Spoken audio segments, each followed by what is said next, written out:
La medicina nace en la maravillosa isla griega de Kos, 500 años antes de Cristo. Y el padre de la medicina, Hipócrates, se conoce por su juramento, el juramento hipocrático, que hacen los médicos y que lamentablemente cambiaron, porque el texto originario de este juramento en griego es muy interesante. ¿Qué juraban los antiguos médicos según el texto original de Hipócrates? Por ejemplo, que nunca, jamás darían un fármaco thanasimon, en griego un fármaco letal, mortal, algo para morir.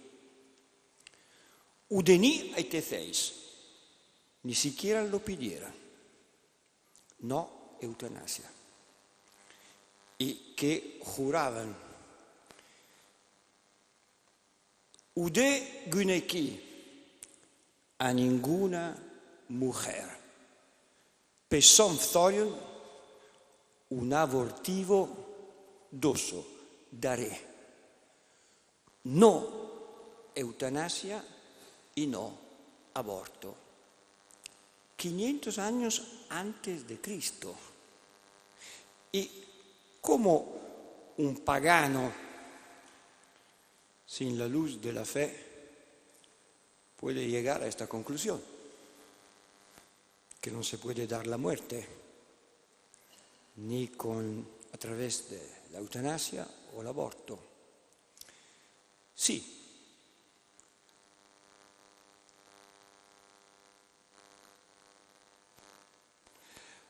se puede a través del uso recto de la razón, porque los antiguos griegos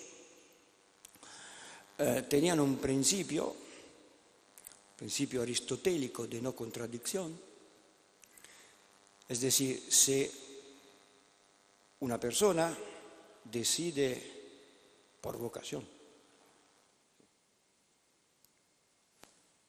entregar su vida para salvar la vida de los demás, la muerte no puede ser un acto terapéutico, es una contradicción. Y además, los antiguos griegos veían en cada ser humano, veían en cada individuo una dignidad infinita que lo distingue de los animales. El ser humano no es un animal. Entonces, 500 años antes de Cristo, a través del uso recto de la razón, se podía llegar a la conclusión que el aborto y la eutanasia no son actos médicos, son algo que está en contra de una perspectiva ética. Y lamentablemente esto cambió, como sabemos, y ahora la idea moderna y postmoderna es que en realidad no hay dignidad. Me impactó mucho en el 2008 un artículo que leí de un personaje famoso, un académico muy importante, muy escuchado, el profesor Pinker de la prestigiosa Universidad de Harvard en Estados Unidos, un hombre muy premiado,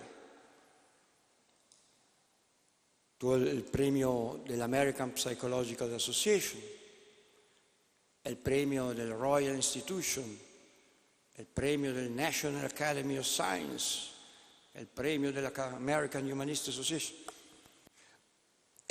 L'articolo de este académico, publicado en una revista, The New Republic, mayo del 2008, me impactó mucho por el título.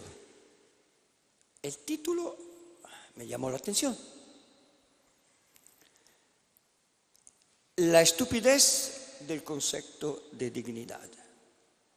Oh, mira, ¿qué decía y escribía Pinker en este artículo?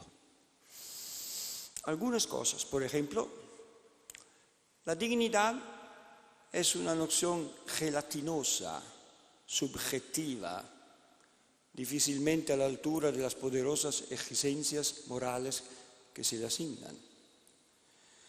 La dignidad es una noción relativa que varía de manera radical con el tiempo, el lugar y la persona que la percibe.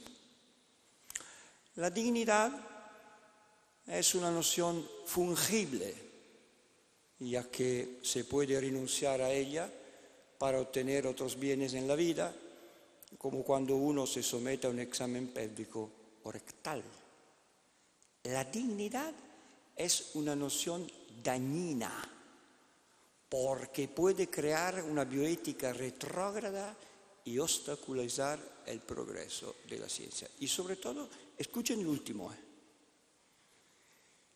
La dignidad es una noción inútil, porque superada por el principio de la autodeterminación. Una vez admitido este principio, la dignidad no aporta nada. Dicen, de hecho, que, por ejemplo, los abusos que condujeron al nacimiento de la bioética, en primer lugar, como los sádicos pseudoexperimentos del doctor Joseph Mengele en la Alemania nazi, se pueden evitar absolutizando al individuo a través del principio de la autodeterminación.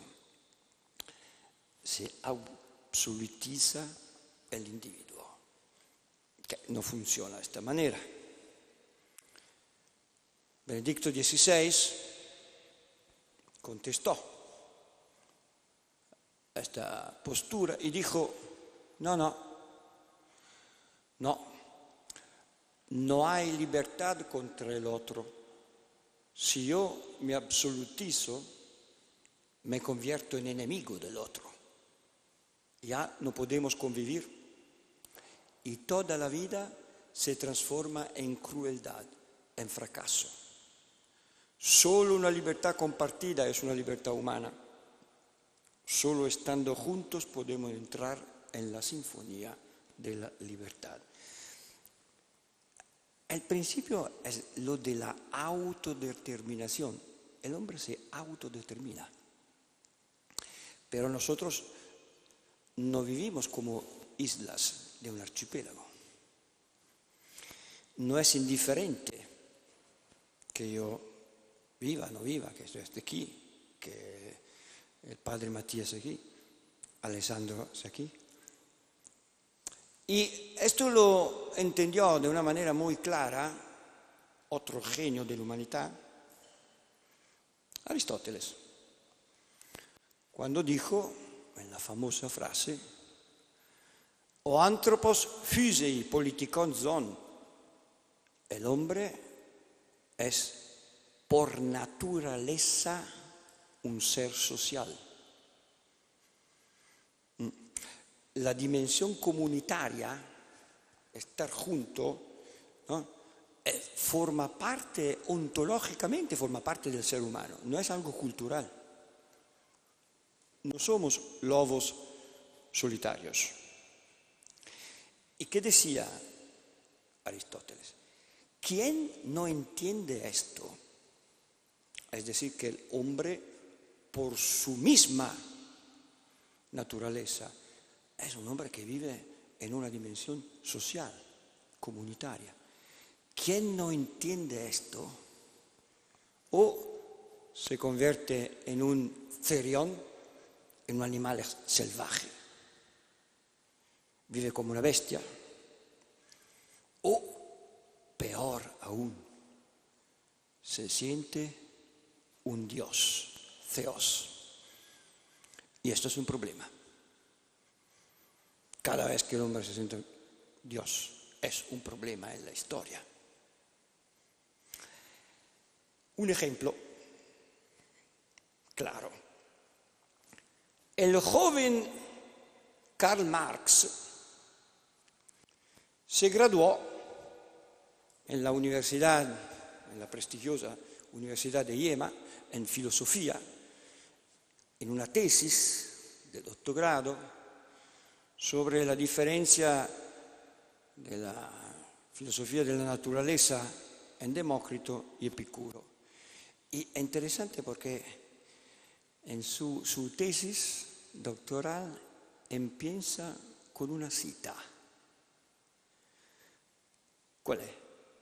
Las palabras que el poeta Ésquilos, griego, pone en la boca de Prometeo, el que robó el fuego. ¿Cuál es la cita? Odio a todos los dioses. ¿Y qué dice en su tesis doctoral? La confesión de Prometeo es la confesión propia de la filosofía, su propia sentencia en contra de todos los dioses del cielo y de la tierra que no reconocen la autodeterminación humana como la divinidad suprema. Epicuro es, en consecuencia, el más grande iluminista griego, el que fue capaz de llevar a cabo con éxito la crítica a la religión en favor de la autodeterminación humana. Y para entender cómo verdaderamente este joven alemán creía en lo que escribía, basta con leer algunas poesías juveniles. También era poeta. Como por ejemplo esta. Menschenstolz en alemán significa orgullo humano. Escuche con atención esta poesía. Con desdén arrojaré mi guante en la misma cara del mundo y veré el colapso de este pigmeo gigante cuya caída no ahogará mi ardor.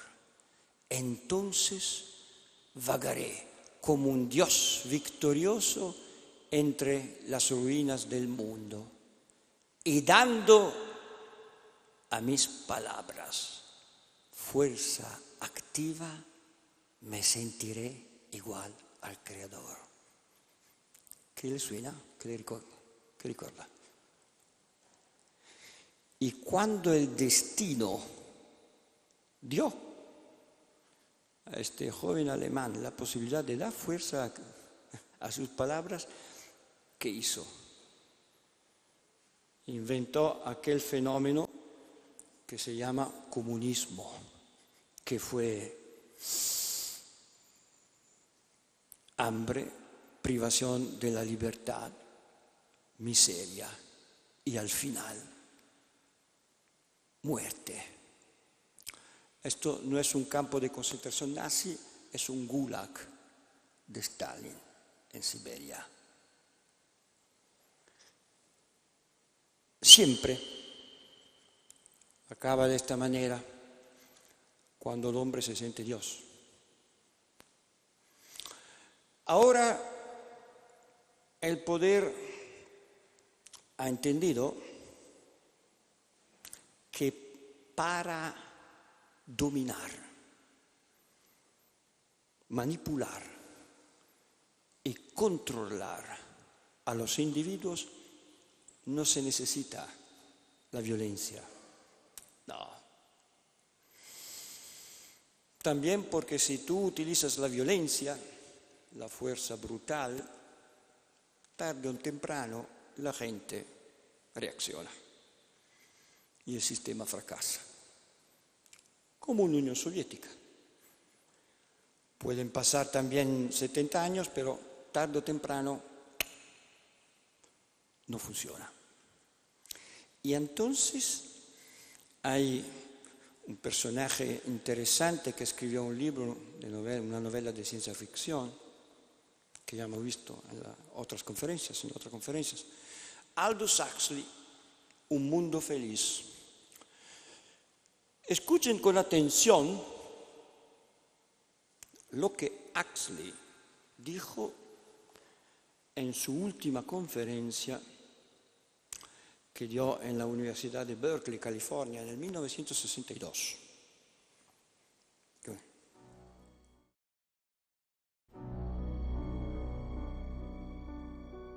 Dictators become more and more scientific, more and more concerned with a technically perfectly running society, they will be more and more interested in the kind of techniques which I imagined and described from existing realities in Brave New World.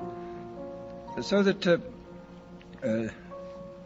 it seems to me then that this ultimate revolution is really not very far away, that we already a number of the techniques for bringing about this kind of control are here, and it remains to be seen when and where and by whom they will first be applied in any large scale.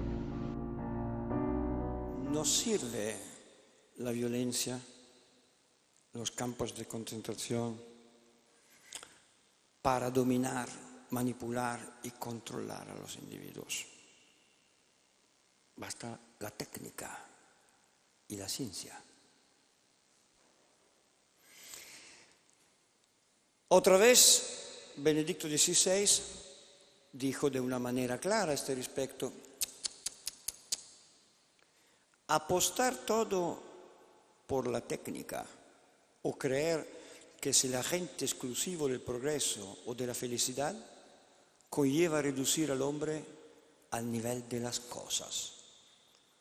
Una supuesta capacidad absoluta del método científico de prever y condicionar el mundo humano implicaría la pérdida de lo que es humano en el hombre y, al no reconocer su unicidad y su trascendencia, podría abrir peligrosamente las puertas a su abuso, sobre todo con la lógica del descarte.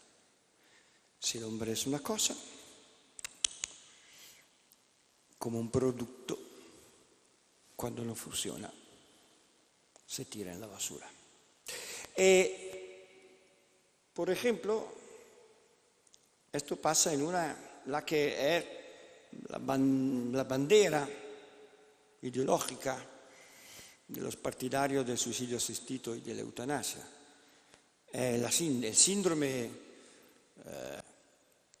Locked-in Syndrome es una condición en la que el paciente está alerta y despierto, pero no puede moverse o comunicar verbalmente porque tiene una parálisis. Yo en el 2014 me enteré de un caso en Gran Bretaña de esta muchacha, se llamaba Miranda Melville, tenía 14 años y tuvo un accidente y tuvo esta síndrome. ¿Y qué pasó? Se bloqueó y los médicos intentaron convencer a la madre que había que quitar los órganos. La madre dijo no y miren qué pasó. In April last year, 13-year-old Miranda Meldrum suffered a near-fatal stroke, leaving her with locked-in syndrome. Practitioners at Bristol Children's Hospital had asked her mother Stella if she would agree to turn off her daughter's life support system, but she refused. The paralysed teenager has subsequently made an exceptional recovery. Initially, Miranda was only able to communicate by blinking to answer basic yes or no questions. I was thinking most of the time, move. Nothing happened. Then move, and still nothing. Then move, and there was a little flicker. Locked-in syndrome is frequently used by campaigners as a reason to legalise assisted suicide in the UK. Now 14 years old, Miranda has regained movement in almost all of her body, and with assistance is able to eat, talk and walk, and is working with physiotherapists to further improve her mobility. Ahora es perfectamente sana. Y no tiene sentido insistir con estos casos cuando ya la ciencia, gracias a Dios, hace progreso. Hay que checar algo, un momentito. Sí. Y los que deciden suicidarse tienen también un problema a nivel moral de egoísmo para con los que se quedan. Esto pasó a una mujer, otra vez en Gran Bretaña, Deborah Binner. Su esposo tenía un cáncer, tenía 57 años y decidió irse a Suiza en una clínica y morir con eutanasia. Y ella no quería, pero él decidió. Verlo planear su muerte, mientras yo todavía quería tenerlo por más tiempo, era enormemente traumático. Los defensores del suicidio asistido subestiman lo terrible que es esto para los que nos quedamos atrás. No me importaba en qué estado estaba o podría estar Simón. Él era mi esposo, aunque en una silla de ruedas. Los argumentos en apoyo del suicidio asistido nunca son tan obvios y simples. Muchas veces me dijeron, esta es la vida de Simón, es su decisión. Esto es de verdad. Él tenía derecho, pero ¿cuánto de su vida era también mía? Yo habría preferido que no se fuera. Hay algo hermoso en cuidar a alguien que está muriendo. Yo amaba a Simón. Me hubiera gustado tenerlo y atesorarlo hasta el final. Me preocupa profundamente cómo las personas que están enfermas puedan perder la sensación de ser importantes para otras personas. No deberíamos ser más amables, más pacientes y más respetuosos con la vida humana. Y esta mujer en realidad fue una mujer muy desafortunada, porque años antes murió su hija, que tenía 18 años, siempre de un tumor, de un cáncer, pero con una diferencia. Esta muchacha quiso morir hasta el final y hasta el último momento, rodeada por el afecto de los amigos, familiares, fue positivamente,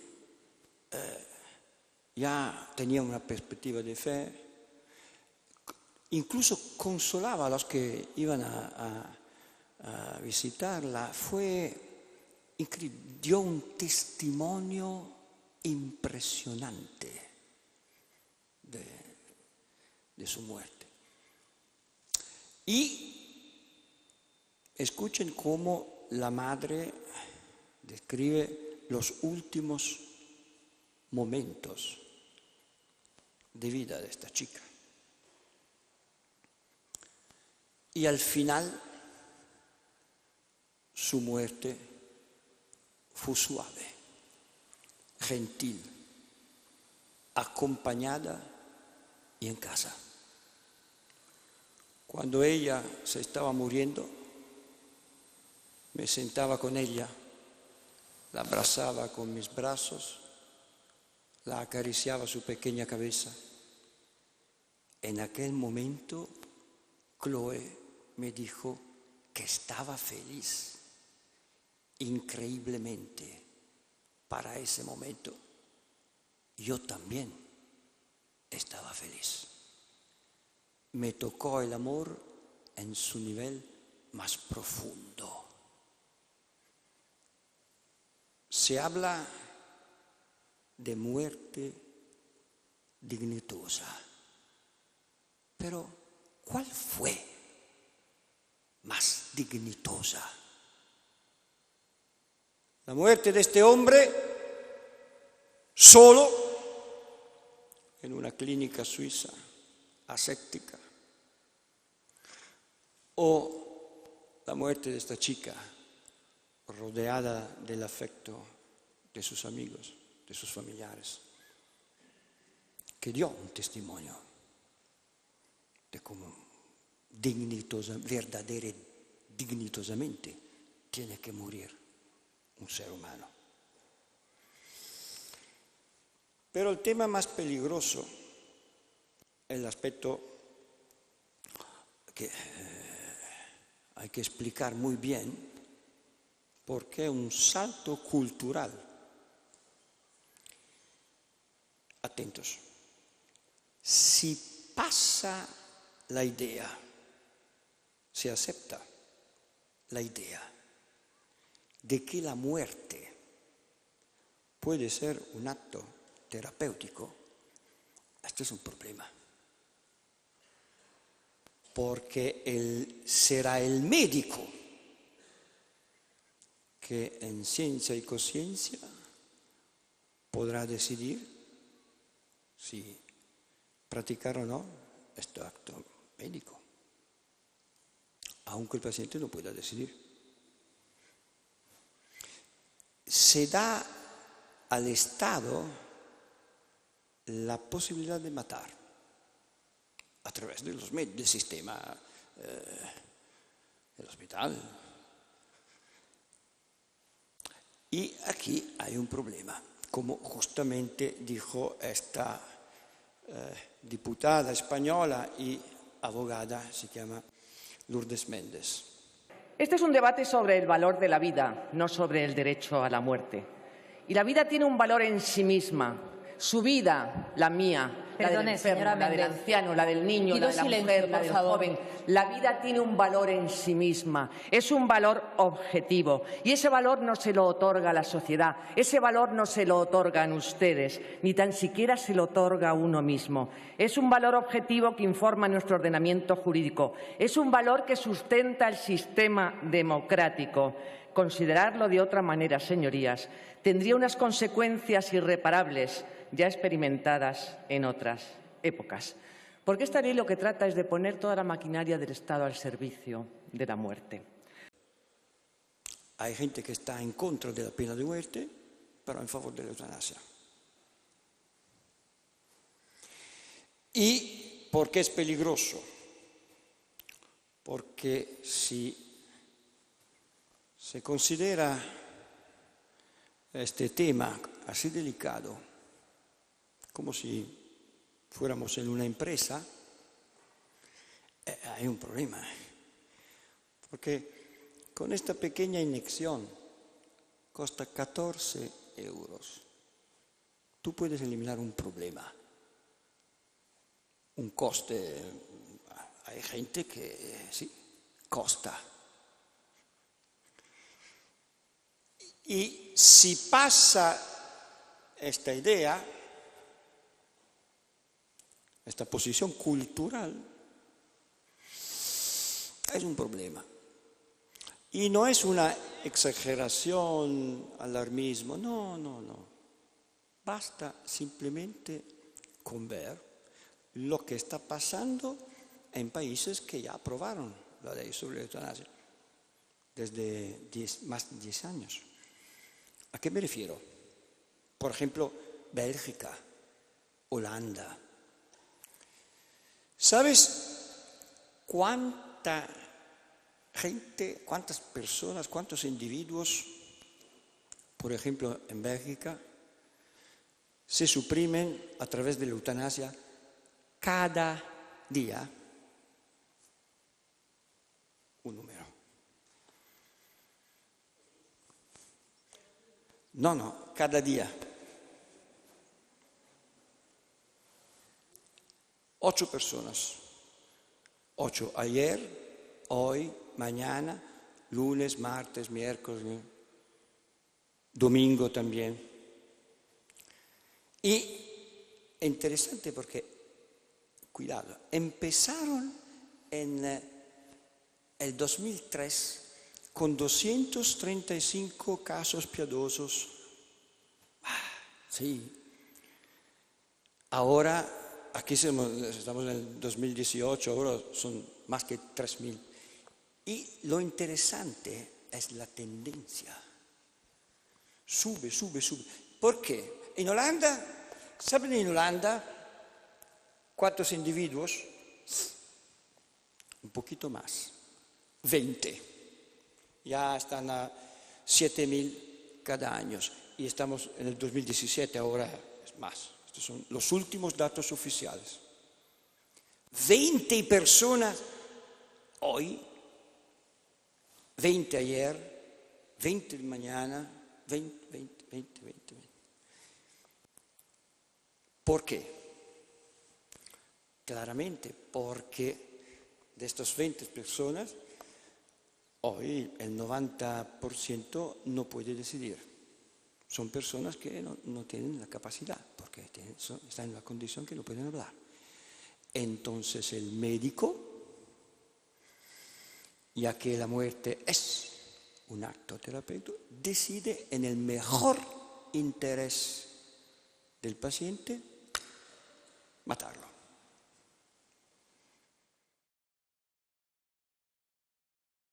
Pasa esta idea, se acepta esta idea,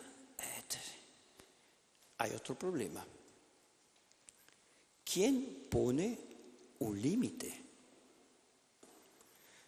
Aquí hay el caso de gente que sí, está conectada a una máquina, pero ¿quién decide? ¿Por qué, por ejemplo, no gente que tiene problemas psicológicos? De hecho, ¿qué pasó en Bélgica? Que aprobaron la ley sobre la souffrance psíquica. Quien tiene una depresión puede decidir que el Estado lo suprima a través de la eutanasia. Los primeros casos, cuando aprobaron esta ley, son interesantes.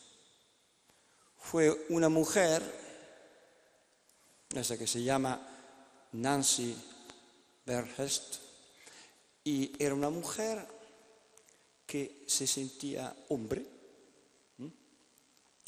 quiso sottoporse a una operación quirúrgica, ¿no?, para intentar convertirse en un hombre, pero no era satisfecha y pidió que regresara a mujer.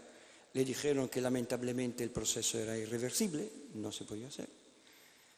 Entonces, esto explica que es un problema de cabeza, no es un problema físico.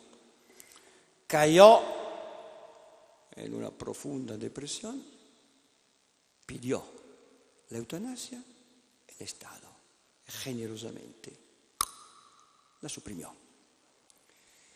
El segundo ejemplo es de dos gemelos, estos hermanos, se llamaban Mark y Eddie Verbessel, eran pobres, indigentes, no tenían familiares, no tenían amigos, una situación terrible. Le dijeron que iban a ser ciegos porque tenían una patología genética. Entonces dicen, somos pobres, indigentes, no tenemos a nadie. ¿Cómo podemos? Pidieron la eutanasia y el Estado generosamente le suprimió.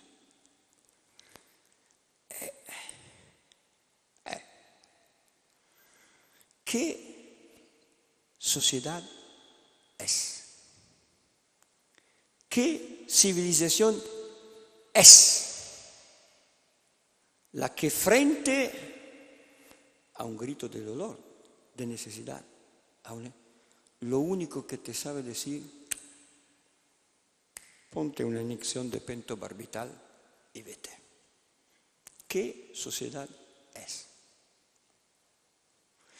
Y lo increíble, porque yo lo escuché con mis oídos, es que ahora la gente hace los mismos discursos que hacían los estoicos antes de Cristo, como por ejemplo Séneca. ¿Qué decía Séneca? Hay una sola entrada para la vida y muchas salidas. ¿Tengo yo que esperar la crueldad de una enfermedad o de un hombre cuando puedo evadirme por entre los tormentos y disipar las adversidades? Si una muerte es con tormento y otra es simple y fácil, ¿por qué no has de poner tu mano sobre esta? Del mismo modo que puedo elegir una nave para navegar y una casa para habitar, así una muerte para salir de la vida. Hay gente hoy en día que hace el mismo. Y la pregunta es, ¿a dónde se fueron 2000 años de cristianismo? La Iglesia tiene que hacerse una pregunta, los cristianos tienen que hacer. Si la gente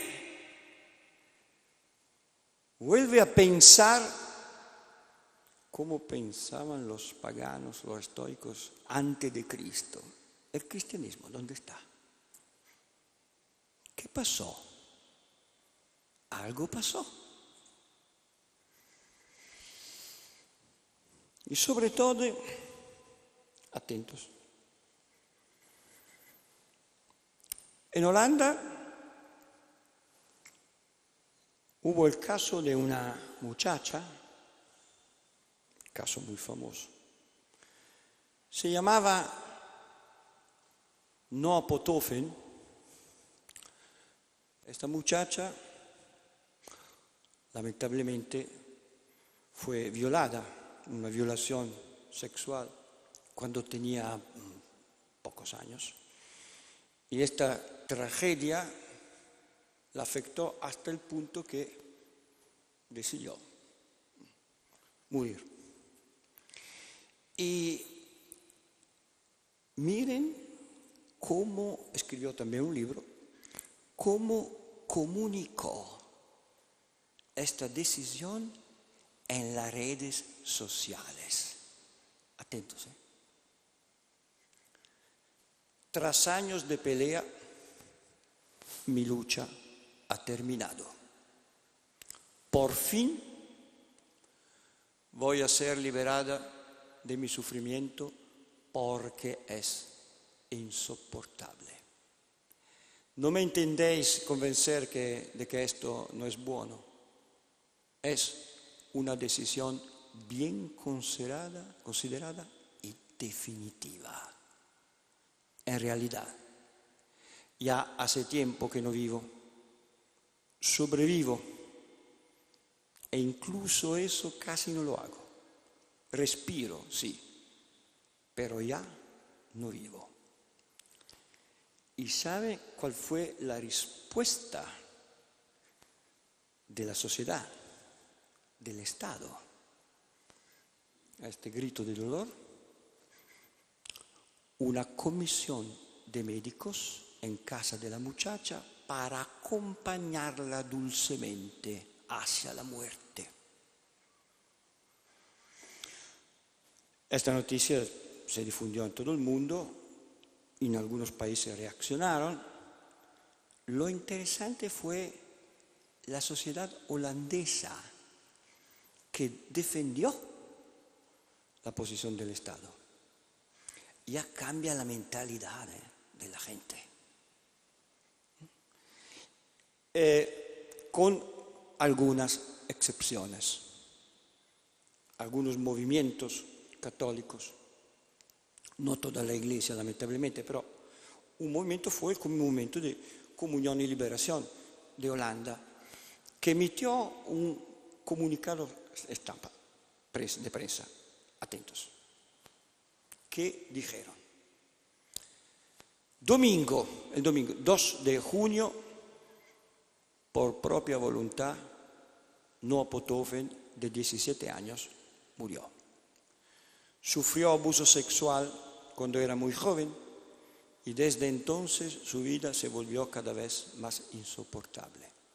En los últimos días, mucho se ha dicho y escrito en todo el mundo sobre las personas, la legislación y las circunstancias que han causado o que no han evitado esta tragedia que el Papa Francisco definió una derrota para todos. Muchos intentaron ayudar a Noah como pudieron, pero ¿qué tipo de ayuda Noah estaba buscando realmente? Esto es lo que escribió en su libro Tras todo el horror que vivió. Todavía espero encontrar algo especial, que algo especial suceda o que me haga volver las ganas de vivir otra vez. Con gran tristeza en nuestros corazones encomendamos no al mismo misterio que en un cierto momento le dio la vida. No la conocimos, pero su grito lo reconocemos muy bien y por eso ella podría haber sido nuestra grande amiga. Su última esperanza, contra toda esperanza, representa para nosotros una gran responsabilidad. Nosotros hemos encontrado en nuestra vida algo especial, tan especial para inspirarnos el deseo de vivir otra vez. Nunca nos enfrentamos a algo parecido. En caso positivo, ¿era una ilusión momentánea o persiste a pesar del tiempo? Si algo especial pasó en nuestras vidas y desafía el paso del tiempo, ¿nos dimos cuenta de lo necesario y vital que fue para nuestras mismas vidas y la vida de las personas que nos rodean? ¿Cuántas y cuáles oportunidades tenemos para que los que se guardan en su interior el mismo grito de Noah, incluidos nosotros mismos, aún podamos encontrar ese algo especial capaz de cambiarnos la vida? ¡Qué diferencia! Pero si no hay límite,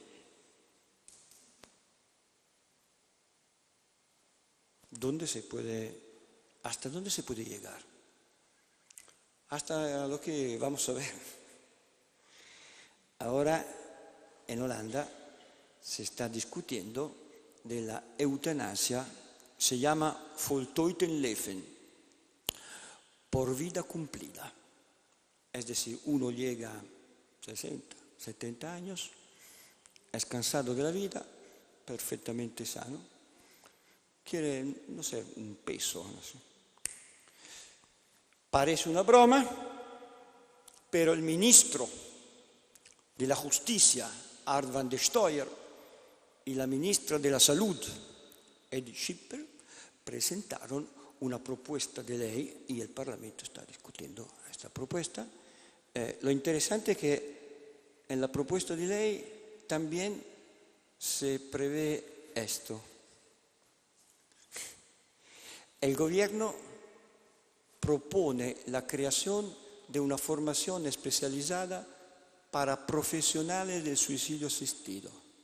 Estas personas no necesitarían ser médicos, sino que deberían haber completado un curso especial, además de sus estudios en el ámbito sanitario.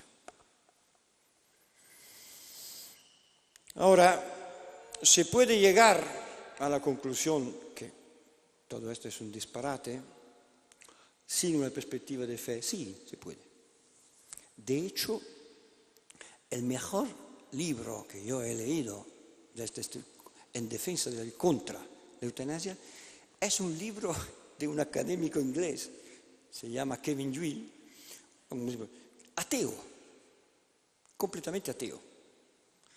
Y dice, es una perspectiva humanista y laica, atea, en contra de la eutanasia y del suicidio asistido. Es lamentablemente no hay traducción al español, ni siquiera al italiano, pero es muy, muy interesante, porque tiene una postura totalmente racional. Si no hay un límite y lo único es la falsa compasión, por ejemplo, entonces, ¿qué te impresiona más? ¿Qué te da compasión más de un niño que sufre? Por ello, en Bélgica, en el 2014, aprobaron la ley sobre la eutanasia infantil. Y hablando de esto, conocimos muy bien, lamentablemente, los casos de los chicos ingleses, ¿no? Charlie Gard, Alfie Evans, William, ¿se recuerdan, no? Matados por el rostro cruel de la justicia inglesa. Y matados, la justificación fue en el best interest, en el mejor interés de estos chicos. Poca gente sabe que el proyecto de eutanasia en la Alemania nazi, que se llamaba Acción T4, empezó con la historia de un chico, de un recién nacido, de un bebé. ¿Qué pasó? En el 1932 nació este bebé, ciego, sin un brazo y sin una pierna. Los padres de este bebé llevaron el bebé a la clínica infantil de la clínica universitaria de Lipsia y pidieron al director de la clínica, el profesor Kattel, si pudieran dormir por siempre, suprimir este bebé. El director de la clínica le dijo que no, en Alemania no había una ley sobre la eutanasia, pero era un caso piadoso. Entonces, ¿qué hizo el profesor Kattel, director de la clínica pediátrica? Sugirió a los padres que presentaran una petición al Führer, a Hitler, explicando que se trataba de un caso piadoso, a través de su cancillería personal, dirigida por el doctor Philipp Bühler.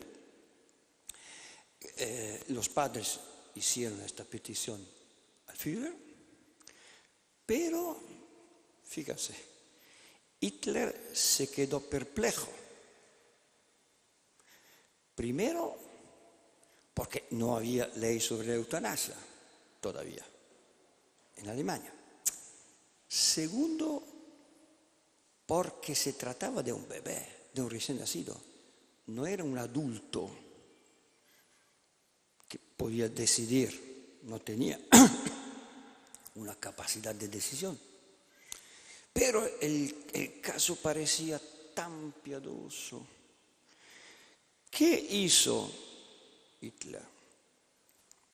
Encargó su médico personal, el doctor Brandt, para que aceptara esta situación, a ver qué pasa.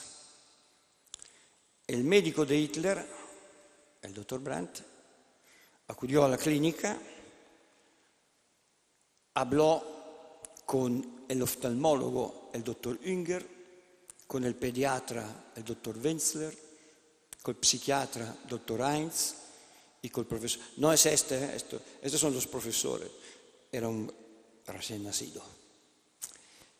Y se dio cuenta que efectivamente era un caso piadoso. Y entonces convenció a Hitler que redactó un documento, este documento, en el 1 de septiembre del 1939.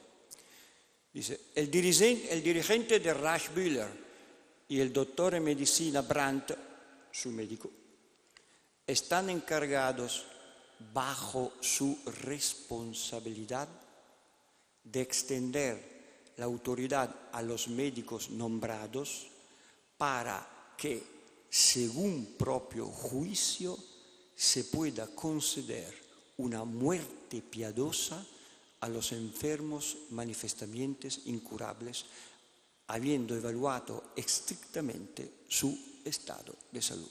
Hitler. Y este es un concepto interesante. Gnadentud, morte por misericordia, piadosa, de compasión. Así empezó la eutanasia en Alemania. Lo recordó otra vez la diputada Méndez López.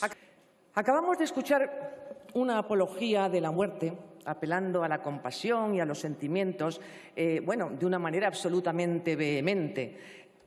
Bien, pues esas mismas razones que el señor representante del Partido Socialista alegaba, esa falsa humanidad, causa vértigo descubrir que esas mismas razones de falsa humanidad a las que ustedes apelan son las mismas a las que se recurría para aprobar una de las primeras leyes de eutanasia en el Tercer Reich. Son las mismas razones.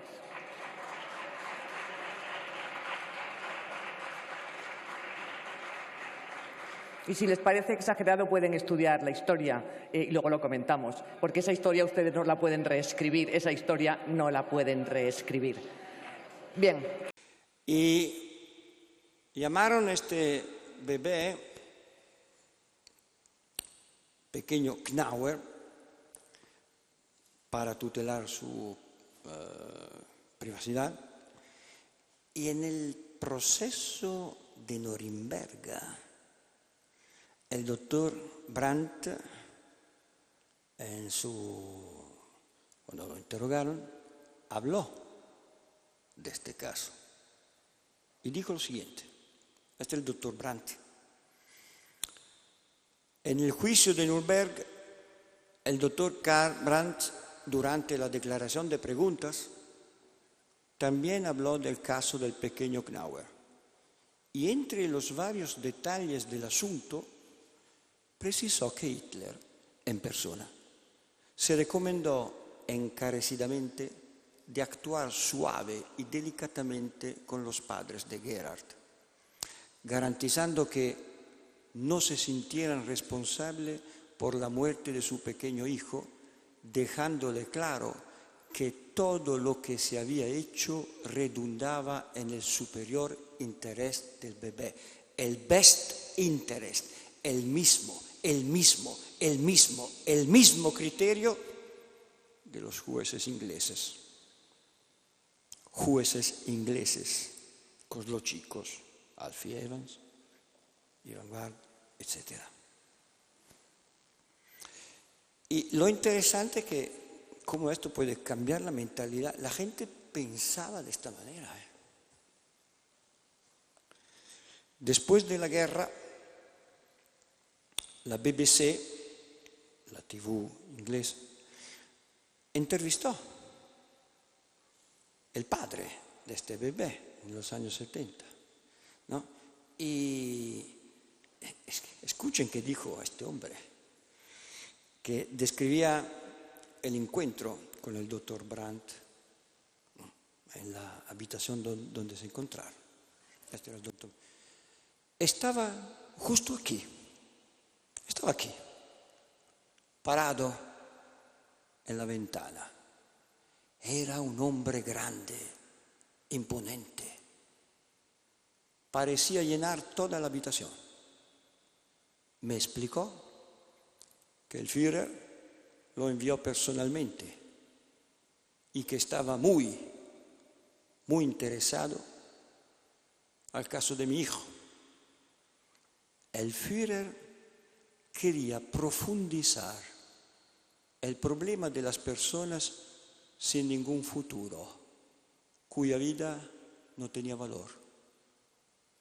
De ahí en adelante no deberíamos sufrir por esta terrible tragedia, ya que el Führer nos concedió la muerte piadosa de nuestro hijo. Esto es lo que me explicó el doctor Brandt. Era un hombre inteligente, magnífico, muy convincente. Fue para nosotros como un salvador. El hombre que podía liberarnos de un peso muy grande. Lo agradecimos mucho y expresamos toda nuestra gratitud. Cambia también la mentalidad de la gente. Lo mismo que está pasando hoy en día. Lo mismo. Hay gente que piensa que Hitler fue un loco, ayer lo vimos, de manicomio. No, lamentablemente era un hombre que tenía una inteligencia superior al promedio, luciferina, ma sabía muy bien lo que hacía y lo que decía. Yo siempre sugiero leer este libro, Hitler me dijo, de Hermann Rauschning, y escuchen qué decía, entre otras cosas. Yo estoy liberando a los hombres de las sucias y degradantes mortificaciones de una quimera llamada conciencia. Sí, porque cuando el poder logra hacer coincidir sí mismo con la conciencia individual, gana, siempre, en cualquier tiempo, cualquier régimen totalitario, cualquier periodo histórico, cualquier latitud. Y Hitler tuvo tan éxito en esta operación que llegó hasta el punto que su sucesor, Hermann Göring, dijo: Ich habe keine Gewissen, mein Gewissen heißt Adolf Hitler. Yo no tengo ninguna conciencia, mi conciencia se llama Adolf Hitler, es decir, coincide perfectamente con el poder. La conciencia es el lugar de la libertad.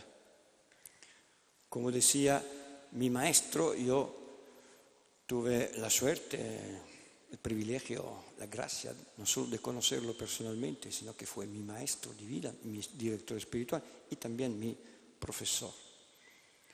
Lo conocí que yo tenía 15 años, ahora tengo 64, casi hace 50 años, ya, 49. Estoy hablando de Monseñor Luigi Giussani, el fundador del movimiento de Comunión y Liberación, que nos hizo aprender de memoria esta definición. La conciencia es el lugar donde la libertad del yo escucha la voz de otro, con la O mayúscula, que no es ni tú ni el poder, Dios.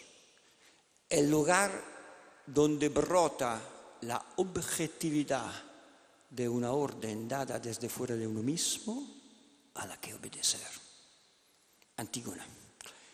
Esta es la mejor definición de ley natural y de derecho natural que he leído en mi vida.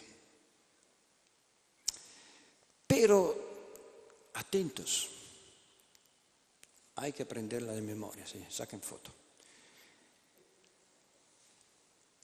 Si no hay un límite objetivo, una verdad, sin la fe, ¿quién establece el límite? El poder.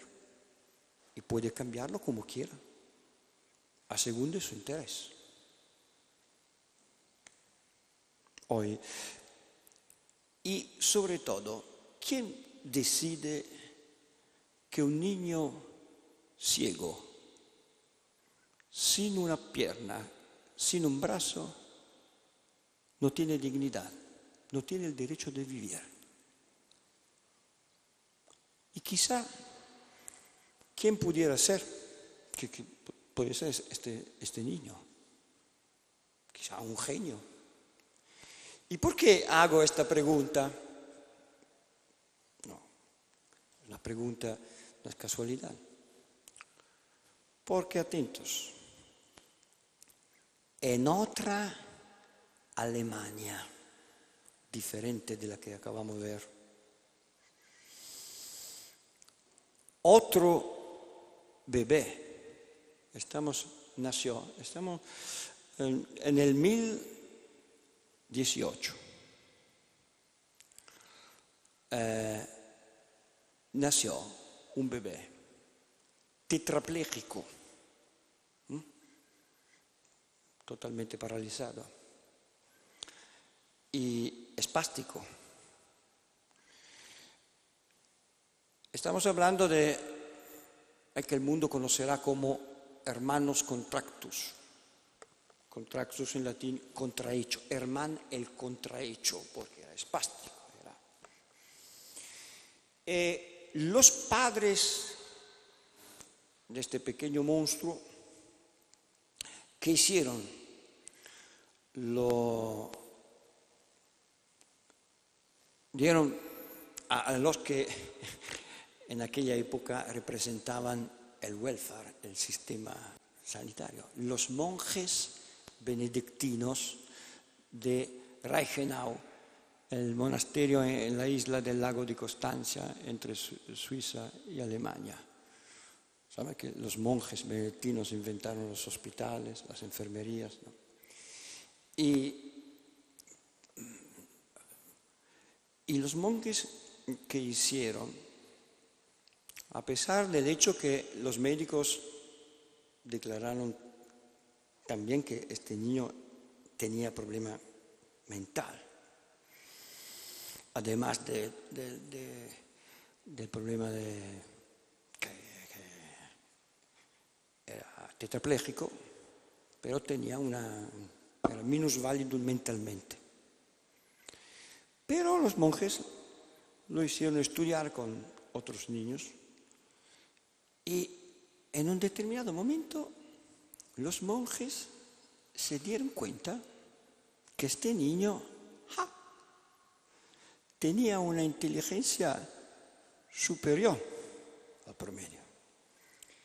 Entonces lo hicieron estudiar, aprendió el griego, el latín, el árabe y se hizo monje.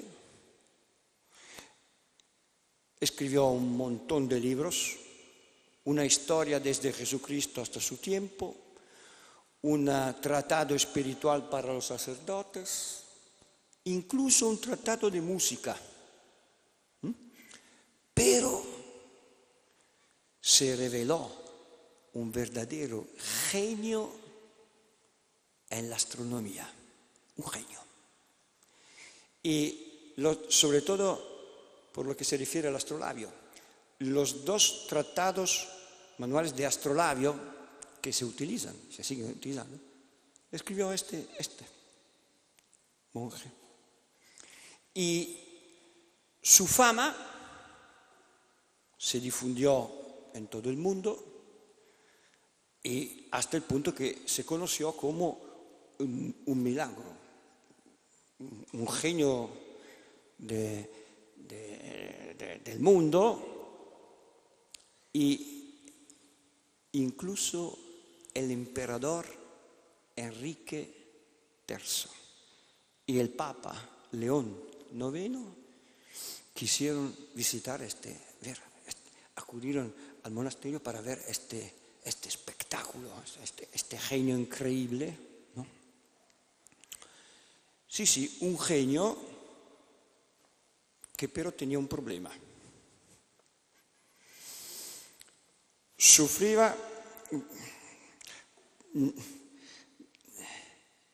Tenía una condición de dolor permanente y constante, de día, noche, 24 horas por día, hasta el punto que los monjes construyeron una silla para que se pudiera sentar en la manera en que tenía menos dolor posible, pero el dolor era persistente, constante, continuo.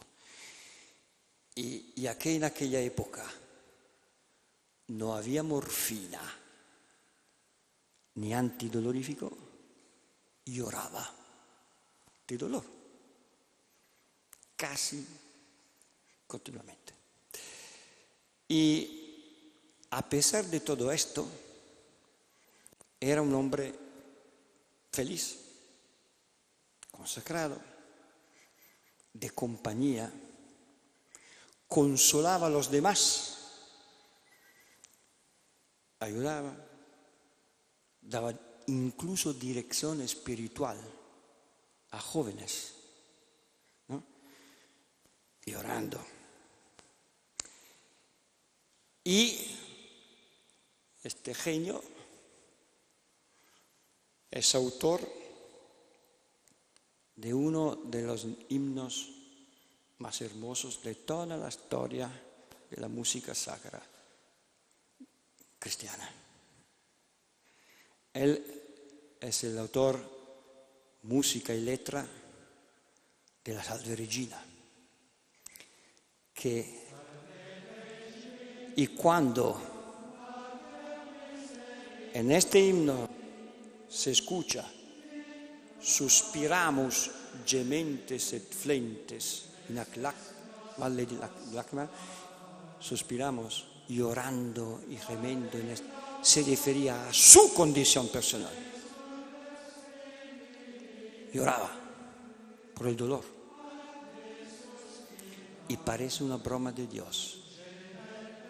Un himno que se sigue cantando a pesar de todas las reformas litúrgicas. Piense que la última vez yo lo escuché en Guatemala, en latín. Se sigue cantando.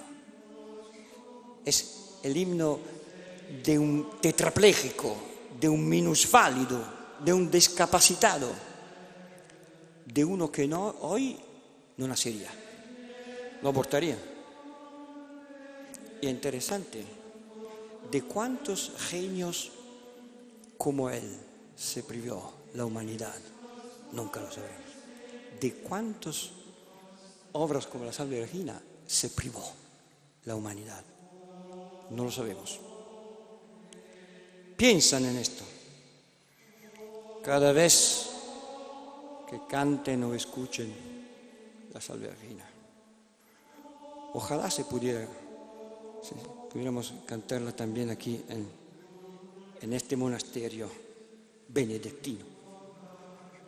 Piensen.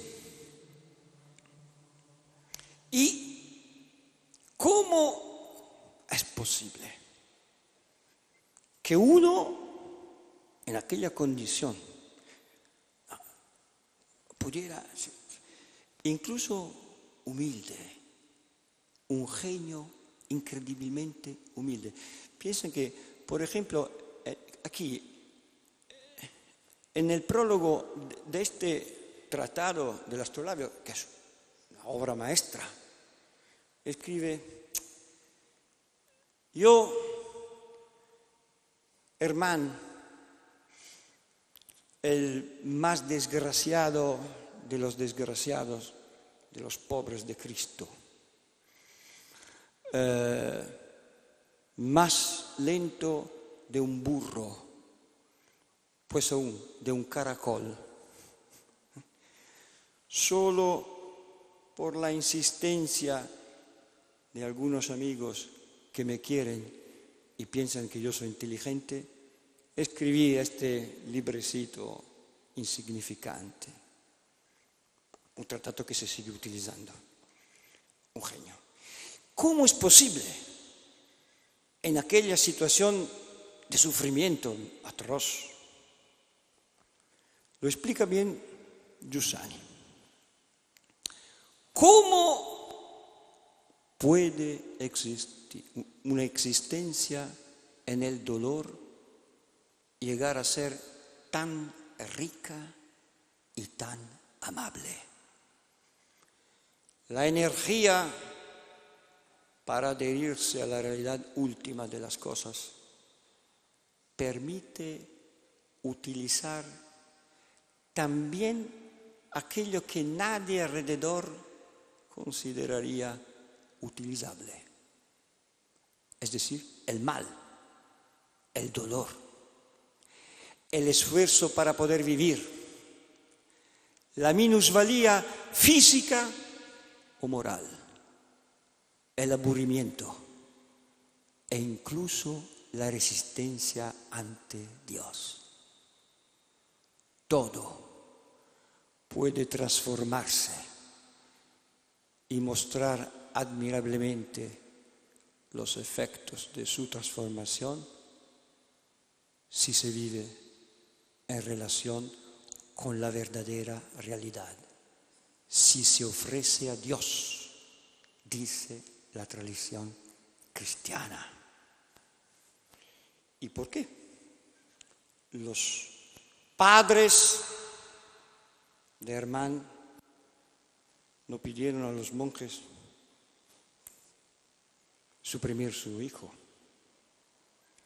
porque los monjes no decidieron de suprimir aquel inútil pequeño monstruo, porque él, en su condición, no decidió morir con un suicidio asistido o suicidarsi.